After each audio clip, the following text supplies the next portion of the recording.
Ladies, gentlemen, and legends of all ages, with Pokémon Legends Z-A in the early stages of its release, one of the most common questions that people are asking is, what is the fastest way to level up your Pokémon?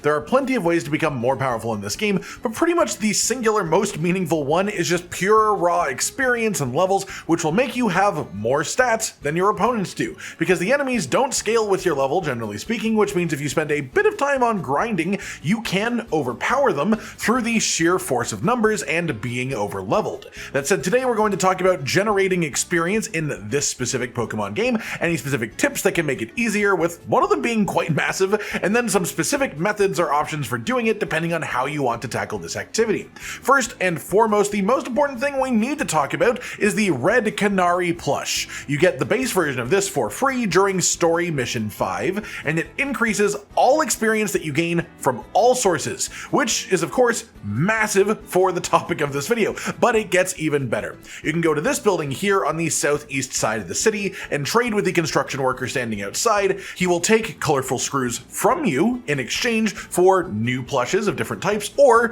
upgrades for plushes you already own. This includes the red plush for the XP bonus. You can upgrade it 2 times, 5 screws for the first upgrade, 8 screws for the second upgrade, so 13 total screws required to bring this for max, including the fact that you start with the base version of it already acquired. And this will just massively bump up all experience gain for the rest of your playthrough once you have it on. So if you want leveling to be easier and faster, prioritize collecting some colorful screws and handing them in for this reward as early as possible in your journey, and we do have a video up on this channel going over a ton of easy early colorful screw locations, so check that out if you want to nab this upgrade as soon as you can.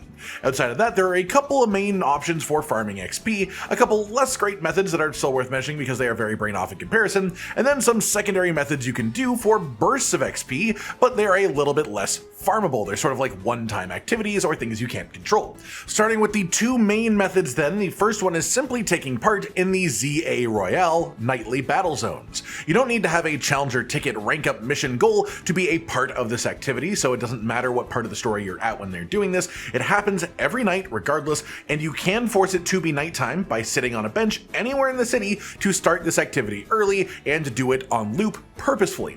The main reason this is so good is it's just rapid trainer battles back to back to back. This stops being quite as fantastic if you overlevel the trainers in the area too much, but generally speaking, in any battle zone, there is a pretty wide variety of levels for your opponents, like 5 to 10 level variants from the bottom level to the top one, so try to aim for the higher level trainers as much as possible if you want experience, and the trick for that is that usually any trainers that are on elevated positions, like up on the rooftops specifically, are usually a higher rank or higher level than the trainers that are at the ground level, so that makes them be a better farming target specifically.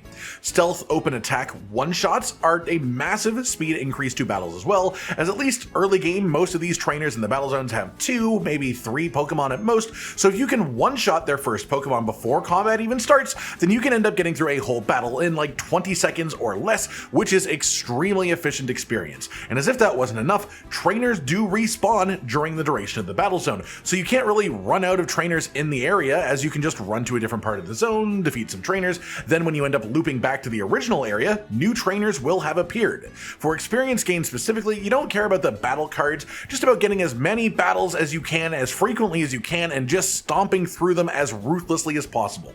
The second main method then is wild zones, with a specific trick added onto these. Wild Pokemon are generally easy battles. You can start off with a sneak attack if you play your cards right, and sometimes that will even one-shot the Pokemon depending on the attack you use and tight matchups and stuff like that, so you can get a bundle of experience super quickly. But the real tip for this one is that you get experience when you empty a Pokemon's HP, but you also get experience for capturing a Pokemon with, your Pokeball. In most Pokemon games, you obviously can't do both of these things to the same Pokemon, but Legends Z-A has a new mechanic where when a wild Pokemon runs out of HP, they don't disappear like instantly, but instead they will hang around for a few seconds with stars spinning above their head.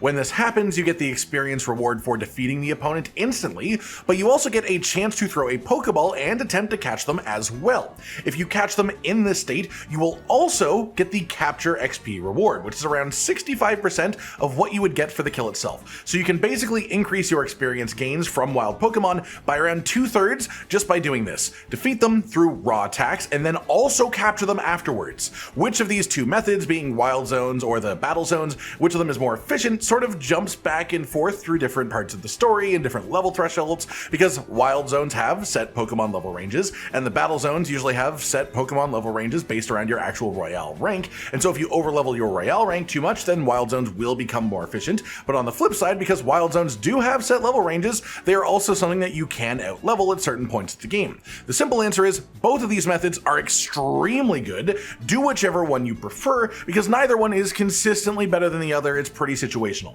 And just to mention it, you can reset these spawns in a wild zone just by fast traveling to the zone from your map, even if it's one you are already inside of. As for our other farm methods, these go sort of hand in hand, but are relatively minor. Destroying any breakable objects in the game will net the Pokemon that gets rid of them a little bit of experience, by which I mean using fighting moves to destroy rocks, using fire moves to destroy brambles, using water moves to destroy the sludge piles, or using any attack to destroy Mega Crystal clumps in general, though these are usually worth the least XP.